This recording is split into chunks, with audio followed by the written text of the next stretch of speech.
తెలంగాణ విద్యా commission chairman పదవికి ఆకునూరి మురళి రాజీనామా చేశారు. ఆయన పదవీ కాలం మరో 4 నెలలు ఉంది, కానీ ఆయన ముందుగానే రాజీనామా చేశారు. ఈ మేరకు ఆయన తెలంగాణ రాష్ట్ర ప్రభుత్వ ప్రధాన కార్యదర్శికి రాజీనామా పత్రాన్ని పంపించారు. తనకు ఇచ్చిన బాధ్యతను పూర్తి చేశారని ఆయన తన రాజీనామా పత్రంలో తెలిపారు. తనకు అప్పగించిన బాధ్యత పూర్తి కావడంతో రాజీనామా చేస్తున్నట్లుగా తెలిపారు. రాష్ట్రంలో విద్యా వ్యవస్థ బలోపేతం సంస్కరణల కోసం ప్రభుత్వం విద్యా కమిషన్ ఏర్పాటు చేసింది. దానికి చైర్మన్గా ఆకునూరి మురళిని నియమించింది.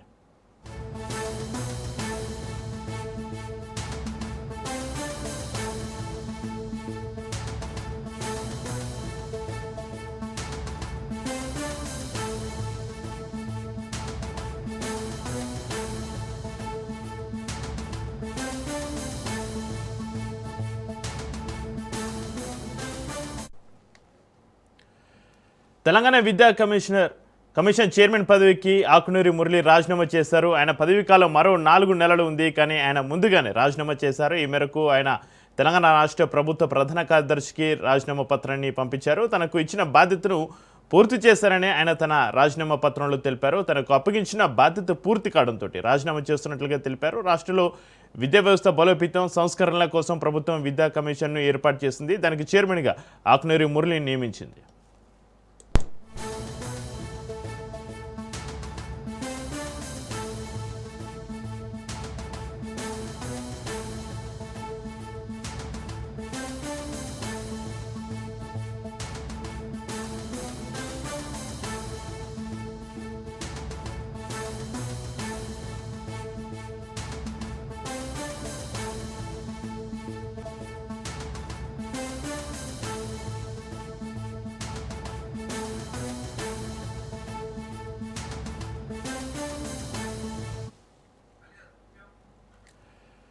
తెలంగాణ విద్యా కమిషన్ చైర్మన్ పదవికి ఆకునూరి మురళి రాజీనామా చేశారు. ఆయన పదవీ కాలం మరో 4 నెలలు ఉంది, కానీ ఆయన ముందుగానే రాజీనామా చేశారు. ఈ మేరకు ఆయన తెలంగాణ రాష్ట్ర ప్రభుత్వ ప్రధాన కార్యదర్శికి రాజీనామా పత్రాన్ని పంపించారు.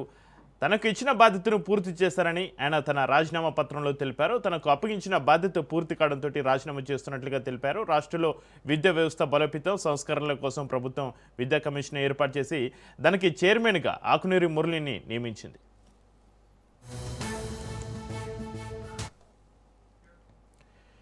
తెలంగాణ విద్యా కమిషన్ చైర్మన్ పదవికి ఆకునూరి మురళి రాజీనామా సంబంధించి మరింత సమాచారాన్ని మా ప్రతినిధి సునీల్ ఫోన్లో అందిస్తారు. సునీల్, తెలంగాణ విద్యా కమిషన్ చైర్మన్ పదవికి ఆకునూరి మురళి రాజీనామా చేయడానికి కారణాలేంటి? ఆయన పదవీ కాలం మరో 4 నెలలు మిగిలి ఉండగానే.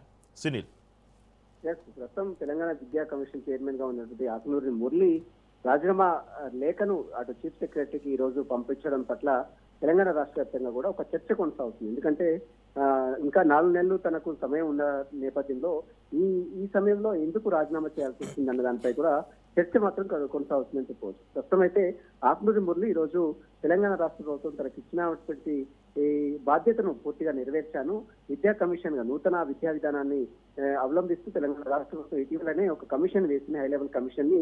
ఆ హై లెవెల్ కమిషన్ లో ఆకునూరి మురళి కూడా ఉన్నారు. కాబట్టి దీంతో పాటు అటు కేకే రావు ప్రభుత్వ సలహాదారుడు కేకేతో పాటు మొత్తం ఇందులో చాలా మంది ప్రొఫెసర్ కంచైలేతో పాటు చాలా మంది సభ్యులు అందులో ఉన్నారు. ఇటీవల కాలంలోనే ఆ కమిషన్ పూర్తిగా తెలంగాణ విద్యా విధానం ఏ విధంగా అవలంబించాలి, నూతన విద్యా విధానానికి సంబంధించినటువంటి అన్ని స్టడీ చేసి దాదాపు ప్రభుత్వానికి ఒక నివేదికను కూడా సమర్పించింది. అయితే తెలంగాణ రాష్ట్ర ప్రభుత్వం తనకు ఇచ్చినటువంటి బాధ్యతను తాను నెరవేర్చాను, టాస్క్ మొత్తం కూడా ఇప్పటికే కంప్లీట్ అయింది, కాబట్టి ఇక ఈ పదవిలో నేను ఉండాల్సినటువంటి అవసరం లేదు, తను రాజీనామా చేస్తున్నానంటూ కూడా ఈ రోజు చీఫ్ సెక్రటరీ రామకృష్ణరావుకు అటు ఆకునూరి మురళి ఈ రోజు రాజీనామా లేఖను పంపించారు. మరి ఆకునూరి మురళికి ఇంకా 4 నెలల సమయం ఉండగానే ఇప్పుడు రాజీనామా లేఖ ఎందుకు పంపాడన్నది సర్వత్రా రాజకీయంగా మాత్రం తీవ్ర చర్చకు దారితీసిన పరిస్థితి కనబడుతుంది. ఇక దీనికి సంబంధించిన విషయంలో మరి ప్రభుత్వము అతన్ని కావాలనే తప్పించిందా, అతన్ని రాజీనామా చేయాలని చెప్పిందా, లేదా ఇంకేదైనా పదవి అతనికి అప్పచెప్పే ప్రయత్నం ఏమైనా చేస్తుందా? ఎందుకంటే ఎస్పీ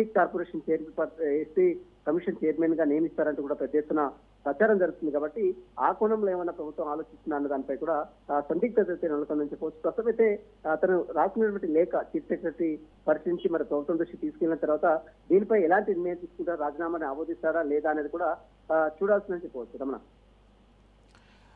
అయితే సునీల్, ఆయన రాజీనామాతోటి విద్యా కమిషన్ చేపట్టాల్సిన తదుపరి సంస్కరణలు ఆగిపోయే అవకాశం ఉందా సునీల్? ఎస్, ప్రభుత్వానికి ఇప్పటికే అతను విద్యా కమిషన్ చైర్పర్సన్ గా అతను నివేదికను కూడా కంప్లీట్ ఇచ్చారు. ఇంకా నివేదికను రాష్ట్ర ప్రభుత్వం పరిశీలిస్తుంది. ఇంకా ఇలాంటి నిర్ణయాలు కూడా తీసుకోలేదు. కానీ అతనిపై విద్యా కమిషన్ ఇచ్చినటువంటి నివేదికపై కూడా గతంలో పెద్ద ఎత్తున రాజకీయ దుమారాలు ఏమిటి, ఇంటర్ విద్యా వ్యవస్థను రద్దు చేస్తామని ప్రకటించడం, అదేవిధంగా ఉపాధ్యాయులని బదిలీకి సంబంధించిన విషయంలో కూడా కొంత అభ్యంతరాలు వ్యక్తమైంది. ఉపాధ్యాయులు అంతమంది అవసరం లేదు, అతని వాళ్ళకి కొంత సాలరీలు అవసరం లేదని ఏదైతే కామెంట్స్ వచ్చాయో ఆ కామెంట్స్ పై కూడా గతంలో రాజ్నిస్ ఇంటర్వ్యూలో కూడా ఆకునూరి మురళి చాలా స్పష్టంగా అనేక అంశాలపై కూడా ప్రస్తావించిన పరిస్థితి మనం చూసాం. కాబట్టి దీనికి సంబంధించిన విషయంలో ఇంకా ప్రభుత్వం మరి ఎలాంటి నిర్ణయం తీసుకోలేదు. కమిషన్ నివేదికపై రాష్ట్ర ప్రభుత్వం ఇంకా స్టడీ చేస్తుంది. ఇంకా ఫైనల్ రిపోర్ట్ కాదు. కాబట్టి దీనికి సంబంధించిన విషయంలో ఎలాంటి నిర్ణయం తీసుకుంటుంది. మరి చీఫ్ సెక్రటరీ రాసిన లేఖ, చీఫ్ సెక్రటరీకి లేఖ రాశాడు కాబట్టి ఆ లేఖని మరి ప్రభుత్వం పరిశీలించిన తర్వాత మరి ఆమోదిస్తుందా లేదా అనేది కూడా ఇంకా చూడాల్సిందని చెప్పవచ్చు. Ramana. Right, thank you Sunil.